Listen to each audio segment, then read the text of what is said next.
out in Marvel Comics. Hello everyone, I'm Kevin, otherwise known as Form BF257, your friendly neighborhood 1980s G.I. Joe reviewer. And today I'll be taking a look at the old Marvel comic run of G.I. Joe, issues number 91 through 100, originally published in October of 1989 through May of 1990, as reprinted in IDW's classic G.I. Joe trade paperback, Volume 10. Now, this chunk of comic books actually has a lot of very interesting stories and reveals, such as the first time we see Snake Eyes' scarred face in full, we see Destro's unmasked face, we have the origin of the Baroness, and the original Cobra Commander returns. Issue 91 is titled No Simple Solutions. In this issue, Zartan fights with the Blind Master with an unexpected conclusion. Clutch and Rock and Roll begin their brainwashing by Zarana and the Dreadnoks, and finally, Storm Shadow's connection to the Red Ninjas is revealed. The Red Ninjas are revealed to be the last of the Arashikage clan, who plan to do away with their disgraceful former leader. There's an odd art error. The lead Red Ninja has forearm coverings in one panel.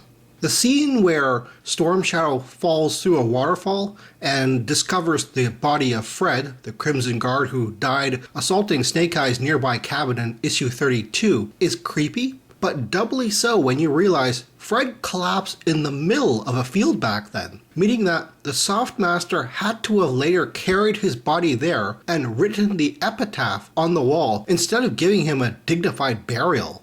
And finally, Zartan steals the Blind Master's identity to start a new life.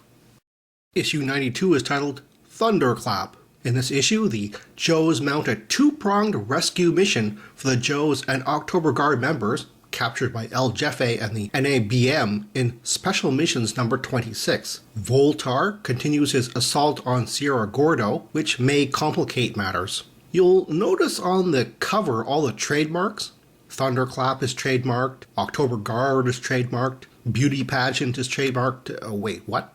This is the first appearances of the Cobra Condor Z25 and its pilot, an Aero Viper, and the Thunderclap mobile cannon system, and its driver, gunner, long range. Stalker debuts his new Tundra Ranger outfit in the jungle, and Scoop makes his first appearance in the main title. His actual first appearance was in Special Missions number 23. This is the first appearances of the Iron Grenadiers Annihilators, Cobra Frag Vipers, the Warthog AIFV, but not as driver, and Backblast. Alley Vipers and Fang Mark IIs make their first appearances in the main title, previously appearing in Special Missions number 26.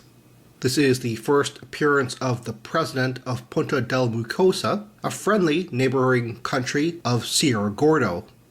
Armadillo, the Rolling Thunder driver, continues to be called Rumbler incorrectly. Issue 93 is titled Taking the Plunge. In this issue, Zarana and the Dreadnoks enter the last phase of their plan to have the brainwashed Clutch and Rock and Roll escape. Meanwhile, Snake Eyes and Scarlet travel to the Bern Institute in Switzerland so he can have plastic surgery. Dr. Hunkinder contacts the Baroness, who is shocked at the revelation of the original face of Snake Eyes. This is the first appearance of the Tiger Force sub-team vehicles, Tiger Cat and Tiger Sting, in the main title, both previously debuted in the Special Missions number 25, and Snake Eyes' scarred face is shown in full. Keep this sequence of events in mind for next issue. Here, Baroness recognizes Dr. Hunkinder's old photo of Snake Eyes as the murderer of her brother. During this revelation, she blows up Zarana's van. Issue 94 is titled Exterminating Circumstances, or Burn This, and this is the Snake Eyes Trilogy Part 1, Warrior Reborn. In this issue, after weeks of surgery, Snake Eyes' face is almost fully restored, but the Baroness shows up in force to take her revenge. Snake Eyes, still under anesthetic, remembers the incident where they cross paths very differently than she does. Raptor reveals to Billy that the current Cobra commander is an imposter and that he knows where the original bodies are buried. This is the first appearance of Night Vipers. The Baroness shoots Scarlet at point-blank range in the head. Remember the sequence of events from last issue? Think about it. How could Zorana know about the Baroness's plans with Dr. Hinkinder specifically? The most she could know is that the Baroness was talking with someone in Switzerland. Issue 95 is titled No Turning Back. This is the Snake Eyes Trilogy Part 2, No Turning Back. In this issue, the Baroness brings Snake Eyes to the Cobra consulate to torture him for revenge, but he soon gets loose. Stalker, Storm Shadow, and a friend from their past mount a rescue for Snake Eyes, but soon it's the Cobras who are in need of help. Tyrone and Zartan, in Blind Master disguise, somehow follow Raptor and Billy all the way from San Francisco to the Denver burial site. This is the first and last appearance of the Baroness' personal torture team, the Pain Brothers. More specifically from left to right, Desad, Torquemada, and Crispo, all from whom Snake Eyes will rob some clothing to make his new 1989 outfit. Wade Collins returns to use his Crimson Guard knowledge to help Stalker and Storm Shadow. And there is an appearance of J. Jonah Jameson for Marvel Comics Spider-Man, because why not? Scarlet is shown to have survived being shot by the Baroness, which makes it twice that someone getting shot by her survives. Issue 96 is titled The Hexagram Completed. This is the Snake Eyes Trilogy Part 3, No Surrender. In this issue, Snake Eyes continues his rampage in the Cobra consulate, compromising the building's structure. With the building collapsing all around them, Destro shows up to help rescue the Baroness, but has a revelation about her past with Snake Eyes too. This is the first appearance of a Cobra Heat Viper. 3 Vipers resemble Moe, Larry, and Curly from The Three Stooges. A very young Destro is shown passing by the upset young Baroness. And it is finally revealed to the Baroness that Snake Eyes really didn't kill her brother. But why did Destro never tell her this before? No wonder she snapped. Issue 97 is titled What Goes Around, Comes Around.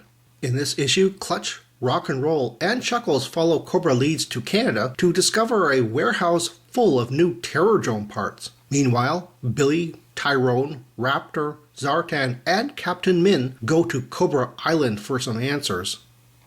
This is the first appearances of Prince Nagoto, who previously debuted in Special Missions number 10, and Colonel Sharif, who previously debuted in Special Missions number 3, although he was first mentioned way back in G.I. Joe number 1. Colonel Sharif and El Jefe's dialogue balloons are mixed up here. They should look like this. And this is the first full appearance of His Tank Mark IIs. Their appearance in issue 89 could be considered an art error, and Iron Grenadier Razorbacks are shown in the background. Destro reveals his face so he and the Baroness can quit Cobra and the arms business. Issue 98 is titled He's Back. Clutch, Rock and Roll, and Chuckles continue their Canadian investigation for the origin of Terror Drone parts, and Cobra Commander returns from the grave and heads to Cobra Island to deal with the traitors and intruders. Cobra Commander reveals how he survived being shot and buried, and his recovery. Wait, what is this? Is that the uncovered face of Cobra Commander? Is this why all the Crimson Guards are made to look alike, so that they can be secretly interchanged with their leader? Or maybe this is all just artistic liberties and the face was not supposed to be shown yet. Cobra Commander traps his enemies in the freighter and sends it into the volcano and certain death. Zartan, Tyrone, Captain Min, Billy, Raptor, Dr. Mindmender, Voltar, Firefly, Fred 7, and Crocmaster are all aboard that landlocked freighter. Their fate won't be revealed until issue number 114. The newspaper headline should read Reckless Endangerment, but there's not enough room for the rest of the word, so artist Mark Bright tried to cover it up with the holder's hand. Nice try, Mark. Issue 99 is titled Calm Before the Storm. In this issue, Zartan organizes an escape from the buried freighter. While two teenage UFO hunters accidentally discover the G.I. Joe pit in the Utah desert, Cobra Commander begins his newest plan, to conquer the poor town of Millville, the same town Mutt, Junkyard, and Spirit are taking their vacation in. The two young girls make science fiction references: Star Wars, Close Encounters of the Third Kind, Aliens, E.T., and H.G. Wells' The Time Machine. I'll assume the dialogue about Lady Jane's name is not referencing Men in Black, since it has not yet been created yet. This is the first appearance of the Mobile Command Center, but not shown fully, and its driver, Steamroller. And finally, issue 100 is titled Seeds of Empire. In this giant-sized issue, Cobra Commander successfully invades the poverty-stricken town of Millville and convinces its people to join him. Mutt and Spirit attempt to escape the locked-down Millville, and Zorana initiates the brainwashing command of Clutch and Rock and Roll when they enter the pit. The Mobile Command Center is fully shown here, and there's an odd error. A Gyro Viper, normally a pilot for a Cobra Mamba helicopter, is shown driving the Hiss Mark II instead of a Track Viper, who are never shown throughout the comic run. And here's an odd plot error. Distrustful of radar readings, Dusty volunteers to find Zorana, but then assumes the random Cobra he picks up is the last there is according to radar readings, and he hasn't gotten Zorana. It's a bump in an otherwise clever way to have Zorana escape. And this is a neat Easter egg: the Chaotix is writer Larry Hama and artist Mark Bright's band. Well, that's all the time I have right now. Please check out my Facebook page for more information and behind-the-scenes photos for these reviews. Thank you for watching this video, and stay tuned for next time to see another 1980s G.I. Joe toy review. See you then.